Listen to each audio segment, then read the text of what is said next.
हमारी फैमिली में कोई भी दूर दूर तक कोई भी आईएएस ऑफिसर या फिर किसी भी गवर्नमेंट सर्विस में नहीं है। हम बिजनेस फैमिली से बिलोंग करते हैं। जब वो रिज़ल्ट आया था, क्योंकि मेरी थोड़ी जर्नी लंबी रही है, 5 इयर्स, एंड थोड़ी डिफ़िकल्ट भी रही है, तो it was a memorable day.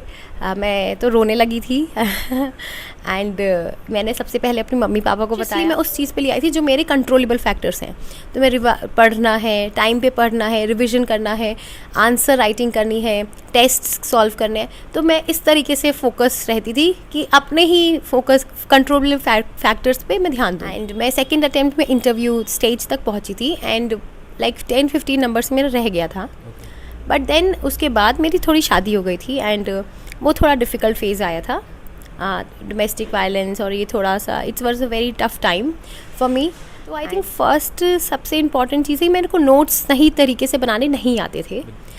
मेरे नोट्स काफ़ी बल्कि हो जाते थे कि अगर 1000 पेज की बुक है तो मेरे 800 पेज के ही नोट्स बन जाते थे 1 बुक के, कि बिना कोचिंग के भी एग्ज़ाम क्लियर किया जा सकता है एंड 1 and 2 अटेम्प्ट्स में भी क्लियर किया जा सकता है। बहुत से टॉपर्स हैं इन अमंग टॉप 25 ऑल्सो जिन्होंने विदाउट कोचिंग ये एग्ज़ाम क्लियर किया। First is limited sources and revision. Second is discipline, consistent. नमस्कार दोस्तों, आई होप आपकी पढ़ाई अच्छी चल रही होगी। आज हमारे साथ शिवांगी गोयल मैम है। इस बार इनका यूपीएससी सीएससी 2021 में सिलेक्शन हुआ है। आज इस वीडियो हम कवर करने वाले हैं कि आखिर इनकी यूपीएससी की जर्नी में कौन कौन सी किस प्रकार उन्होंने स्ट्रगल किया और कौन कौन सी बुक लिस्ट फॉलो की, क्या टाइम टेबल था, किस प्रकार आखिर इन्होंने सफलता हासिल की। हेलो मैम, सबसे पहले एजुकेशनल बैकग्राउंड के बारे में बताइए। मैंने बीकॉम ऑनर्स किया है Shri Ram college of commerce, Delhi university से। देयर आफ्टर मैंने यूपीएससी की प्रिपरेशन स्टार्ट कर दी थी। So this is my educational background. Ma'am, आखिर कब लगा कि आपको यूपीएससी की ओर मूव करना चाहिए? ओके, तो सबसे पहले फर्स्टली मेरी स्कूल प्रिंसिपल मैम है जिन्होंने मुझे इंस्पायर किया था कि आप यूपीएससी के में एक आईएएस एग्ज़ाम होता है, आप उसके लिए सोचिए। देन हमारी फैमिली में कोई भी दूर दूर तक कोई भी आईएएस ऑफिसर या फिर किसी भी गवर्नमेंट सर्विस में नहीं है। हम बिजनेस फैमिली से बिलोंग करते हैं, तो मुझे कुछ भी नहीं पता था। बस मैंने एक कहीं बैक ऑफ द माइंड पर ये थॉट आ गया था। But when I was in graduation, जब मैं कॉलेज में थी, दिल्ली में थी, तो मैंने थोड़ा रीड किया इसके बारे में एंड देन आई रियलाइज्ड कि it's a very good platform. बहुत ही डाइवर्सिफाइड अपॉर्चुनिटी देता है, बहुत ही आप सोशली कंट्रीब्यूट कर सकते हैं। तो देन मैंने मन किया कि I will sit for this exam. नमस्कार, वंदे मातरम साथियों। यूपीएससी सीएससी की तैयारी में सही गाइडेंस और अच्छे टीचर्स मिलना बहुत ही मुश्किल है। लाखों की फीस, दिल्ली में रहने का खर्चा, घर से दूर रहने की दिक्कत और घर की याद। क्या बिना इन सब के यूपीएससी सीएससी की तैयारी पॉसिबल नहीं है? बिल्कुल है। अब अनअकैडमी पर घर बैठे बिना लाखों की फीस भरे सारे सब्जेक्ट, जीएस, ऑप्शनल, सीसेट, सब कुछ बेहतरीन तैयारी कर सकते हैं। अनअकैडमी पर देश के टॉप एजुकेटर के साथ, जैसे कि इकोनॉमी के लिए मुन्नाल सर, पॉलिटी के लिए सिद्धार्थ अरोरा सर, ज्योग्राफी के लिए सूरदर्शन गुज्जर सर, हिस्ट्री के लिए प्रतीक नायक सर और भी तमाम एजुकेटर के साथ अनअकैडमी ला रहा है 5 जनवरी को रफ्तार बैच फॉर 2023 एस्पिरेंट, 12 जनवरी को आरंभ बैच 2024, जिसमें 2023 और 2024 में होने वाले एग्जाम की जबरदस्त तैयारी कर सकते हैं। एक ही सब्सक्रिप्शन में सब कुछ प्राप्त कर सकते हैं। 0 से लेकर यूपीएससी लेवल की तक कॉन्सेप्ट तैयार कर सकते हैं। नोट्स के एक्सेस, यहाँ तक कि प्रीलिम्स और मेंस की टेस्ट सीरीज भी इसमें सारा कुछ मिलेगा। तो देरी किस बात की, आज ही सब्सक्रिप्शन ले अपनी हालातों के अनुसार और अपनी यूपीएससी की जर्नी को शानदार बनाएं। और हाँ, अभी अनअकैडमी के प्लेटफॉर्म पर बहुत ही शानदार ऑफर चल रहा है 23% का, और इसके अलावा अगर आप मेरा कोड यूज करते हैं तो 10% का और डिस्काउंट मिल जाएगा। तो दोस्तों, कितना सुनहरा मौका है। आज लास्ट डेट है, ये ऑफर चला जाएगा। तो दोस्तों, आज ही इनरोल करें और अपनी यूपीएससी की जर्नी को शानदार बनाएं। मैम, बात करते जब यूपीएससी का रिजल्ट आया था, आखिर आपका सपना एक साकार हो गया था, उस दिन आपके घर का क्या रिएक्शन, घर वालों का क्या रिएक्शन था और आपके अंदर कैसा लग रहा था? ओके, जब वो रिज़ल्ट आया था, क्योंकि मेरी थोड़ी जर्नी लंबी रही है, 5 इयर्स, एंड थोड़ी डिफ़िकल्ट भी रही है, तो it was a memorable day. मैं तो रोने लगी थी एंड मैंने सबसे पहले अपने मम्मी पापा को बताया and they were both very emotional and yes, अगर सच कहूँ तो मेरे पास वर्ड्स ही नहीं है उस दिन की फीलिंग्स एंड जो इमोशंस है उनको डिस्क्राइब करने के लिए। It was a very memorable day. जैसा कि आपने बताया आपका जर्नी बहुत लंबी जर्नी हो गई, 5 अटेम्प्ट में आखिर सफलता हासिल की। मैम कभी कभी लगता है कि ऐसा कि बहुत लंबी जर्नी हो रही है, इस बार सिलेक्शन होगा नहीं होगा, तो फिर डिमोटिवेट होते थे, उस टाइम अपने आप को मोटिवेट कैसे रखते थे? हाँ यस, ये क्वेश्चन साथ साथ चलता है। एक बार आप सोचते हैं कि होगा एंड नेक्स्ट मोमेंट में होता है कि अगर नहीं हुआ तो क्या। ये it's a part of this journey, क्योंकि अनसर्टेन तो है एंड लेवल ऑफ कंपटीशन बहुत अच्छा है। इसमें अपने आप को मोटिवेट हम इसी तरीके से रखते हैं, अपने ऊपर सेल्फ बिलीफ कहीं ना कहीं रखना ज़रूरी है एंड एक डिसिप्लिन के साथ पढ़ें। थोड़ा सा मैं बाद में लास्ट के टाइम जैसे 5th अटेम्प्ट में डिटैच हुई थी कि okay I will give my best.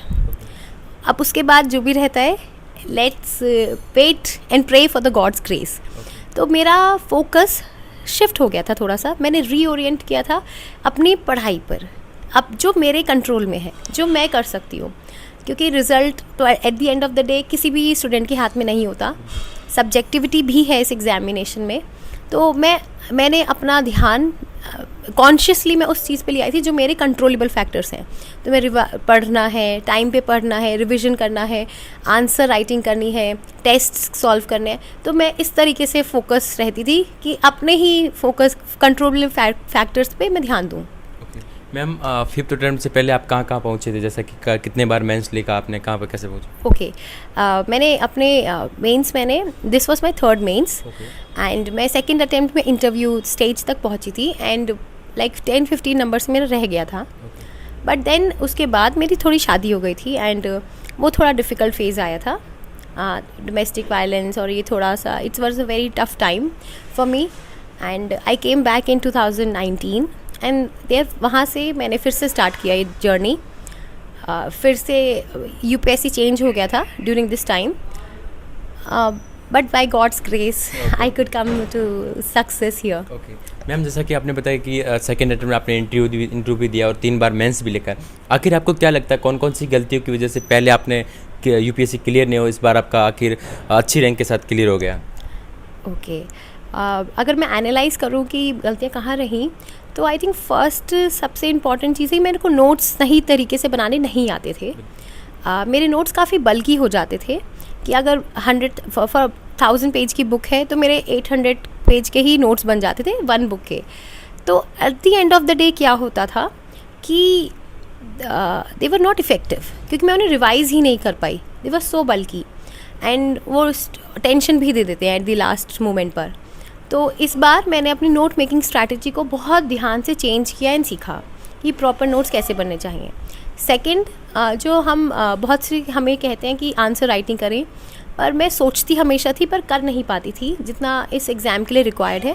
इस बार मैंने डेडिकेटेडली आंसर राइटिंग किया था, मार्केट से टेस्ट खरीदे थे एंड उन्हें प्रॉपर्ली टाइम बाउंड तरीके से, स्पेस बाउंड तरीके से अटेम्प्ट किए थे, चेक करवाए थे, एनालाइज़ किए थे, और जहाँ उनमें से भी डायनेमिक तरीके से जो भी मेरी मुझे गलतियाँ दिखती थी मैं उन्हें इम्प्रूव करने की कोशिश करती थी।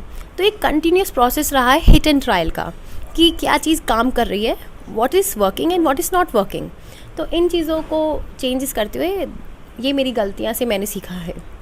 मैम बात करते हैं कि टाइम मैनेजमेंट बहुत एक अच्छा रोल प्ले करता है यूपीएससी के अंदर, क्योंकि जैसे कि आपने बताया आपकी एक बेटी भी है, देन उसके बाद में भी आप फैमिली का घर का काम करने के बावजूद भी आप यूपीएससी में टाइम देते थे, ये बहुत मतलब आपके अंदर अच्छी बात थी, लेकिन फिर भी आपने टाइम मैनेजमेंट कैसे किया?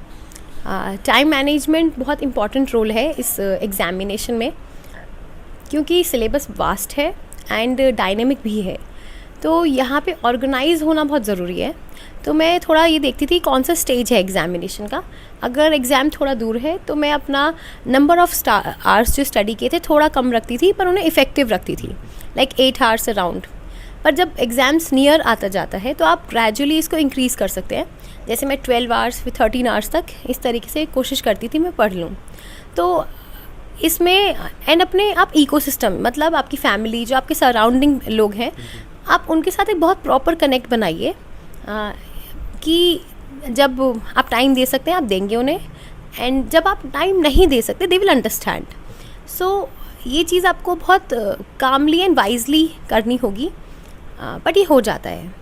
आपकी इकोसिस्टम आपको सपोर्ट करता है। फिर बहुत सारे एस्पिरेंट्स हैं जो बिना कोचिंग से यूपीएससी क्लियर करना चाहते हैं, उनको आप क्या बोलना चाहेंगे? यस, फर्स्टली सबसे पहले मैं ये कहूँगी कि बिना कोचिंग के भी एग्ज़ाम क्लियर किया जा सकता है, एंड 1 and 2 अटैम्प्ट्स में भी क्लियर किया जा सकता है। बहुत से टॉपर्स हैं इन अमंग टॉप 25 ऑल्सो जिन्होंने विदाउट कोचिंग ये एग्ज़ाम क्लियर किया है, so all the best to them.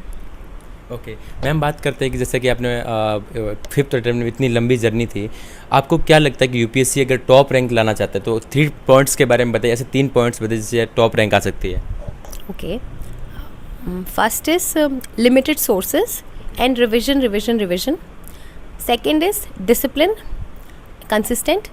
Third is self belief. Okay ma'am, last question की ओर चलते हैं, बात करते हैं यूपीएससी प्रीलिम्स के लिए, क्योंकि प्रीलिम्स का स्टेज बहुत ही हार्डेस्ट होता है, क्योंकि सबसे टफेस्ट होता है। इसके बारे में आप क्या बोलना चाहेंगे एस्पिरेंट्स जो आने वाले प्रीलिम्स दे रहे हैं?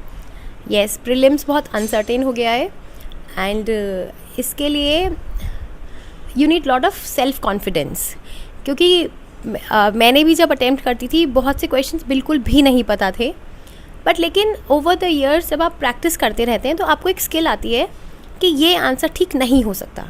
मे बी आपको राइट आंसर नहीं पता, पर ये पता चल जाता है कि ये आंसर तो ठीक नहीं हो सकता। सम कुछ क्लूज़ होते हैं जो एक सीरियस एस्पिरेंट पता चल जाते हैं।